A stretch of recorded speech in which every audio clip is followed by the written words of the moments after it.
আওয়ামী লীগ কেন বিএনপি ক্ষমতায় যাবে সেই অপেক্ষায় রয়েছে? আওয়ামী লীগ কোনো অবস্থাতেই এই এত দ্রুত রাজনীতিতে ফিরে আসার মতো কোনো সম্ভাবনা নেই, কোনো সুযোগও নাই। যে আপনি যেটা চিন্তা করবেন সেটা বলবেন না, যেটা বলবেন সেটা করবেন না, এটা হচ্ছে রাজনীতি। যদি আপনি তাহলে আপনি স্মার্ট পলিটিশিয়ান। আওয়ামী লীগ কেন চায় বিএনপি ক্ষমতায় আসুক? উপস্থাপক এই প্রশ্নটি করেছিল বিএনপির সংসদ সদস্য হারুনুর রশিদকে। চিনতে পেরেছেন?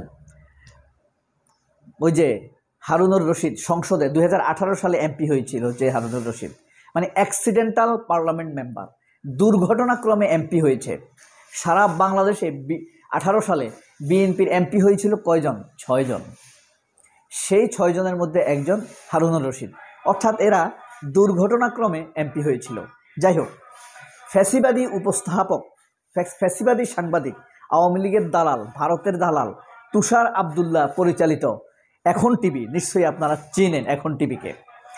এই এখন টিভি পরিচালিত হয় এই আওয়ামীপন্থী সাংবাদিক তুষার আবদুল্লাহর নেতৃত্বে। সেই এখন টিভিতে আরেক ফ্যাসিবাদী উপস্থাপক মাহমুদ রাকিবের উপস্থাপনায় একটি টক শো অনুষ্ঠিত হয়েছিল।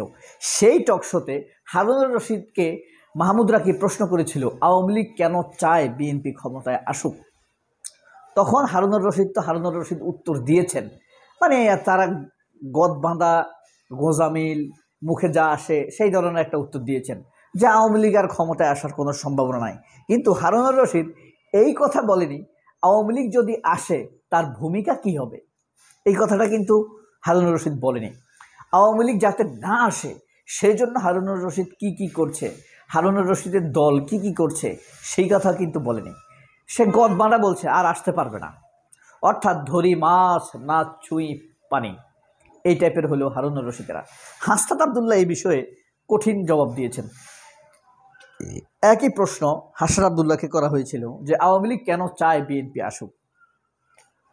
তখন হাসনাত আবদুল্লাহ শুধু এই কথা বলেননি, হাসনাত আবদুল্লাহ বলেছেন বিএনপি আশা করে, আওয়ামী লীগ আশা করে বসে আছে বিএনপি আসুক, বিএনপির আশায় আওয়ামী লীগ অপেক্ষায় আছে, বিএনপির অপেক্ষায় আওয়ামী লীগ, কখন বিএনপি ক্ষমতায় আসবে। কেন? এখানে 6টা কথা বলেছে হাসনাত আবদুল্লাহ। প্রথমত হলো সম্পদ রক্ষা ও বন্টন।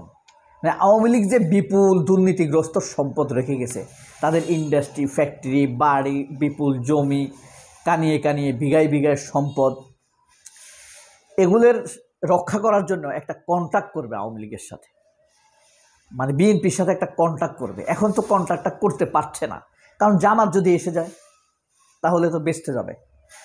এখন বিএনপির সাথে একটা কন্ট্রাক্ট করবে যে তোমরা আমাদের সম্পদগুলো রাখবা, তোমাকে 1 কোটি টাকা দিব, তুমি আমার ব্যাংকটা রক্ষা করবা যেন ডিস্টার্ব না করে কেউ, তোমাকে 10 কোটি টাকা দেব, তোমাকে 15 কোটি টাকা দেব। যেমন সালাউদ্দিন আহমেদ প্রায় চুক্তি করে বসে আছেন, বিএনপি ক্ষমতায় আসলে ইসলামী ব্যাংক তাদের হয়ে যাবে, মানে এস আলমের হয়ে যাবে।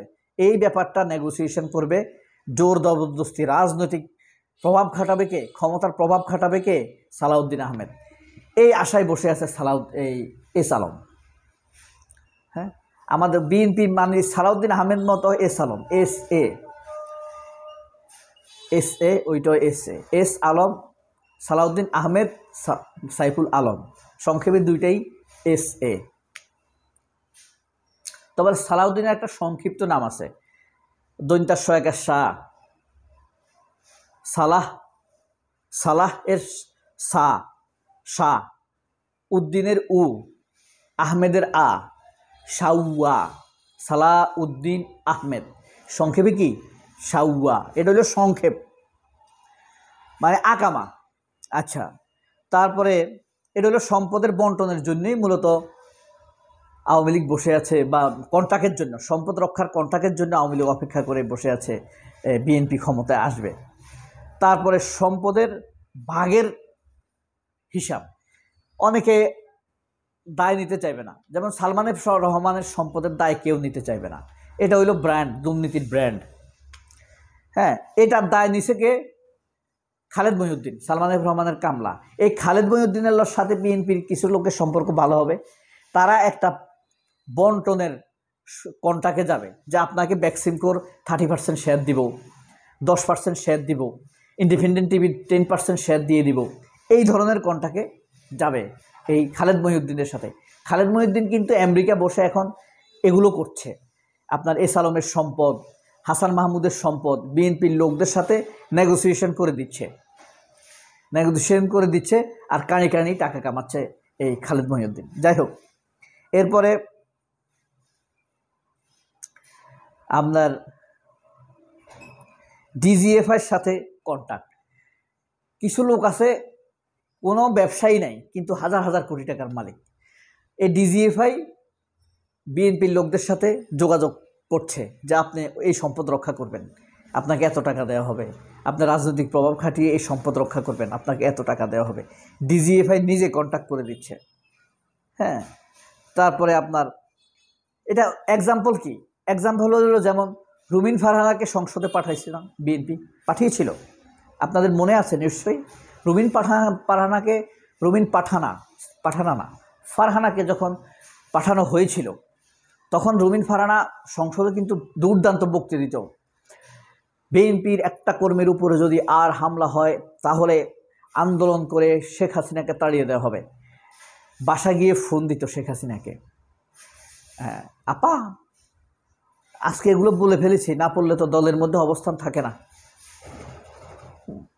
আর পরের দিন দরখাস্ত, মা শেখ হাসিনা আপনার জন্য, আপনার কাছে বিশেষ আবেদন, আমার ঢাকায় আর কোনো জমি নেই, 10 কাঠার একটি ফ্লট চাই। আমি মাঝে মাঝে মনে ফ্ল্যাট বলে ফেলি, আমি এই কথা বারবার বলবো, মানুষকে স্মরণ করিয়ে দেব। এরকম একটা চুক্তিতে যায় রুমিন ফারহানা।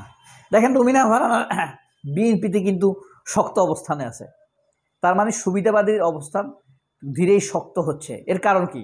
বড় সুবিধাবাদী ফখরুল যখন শেখ হাসিনাকে গুম খুনের তালিকা দিতে গিয়েছিল তখন শেখ হাসিনা বলে দিয়েছে হাসান মাহমুদকে ফখরুলের স্বাস্থ্যের খোঁজ খবর নিবা।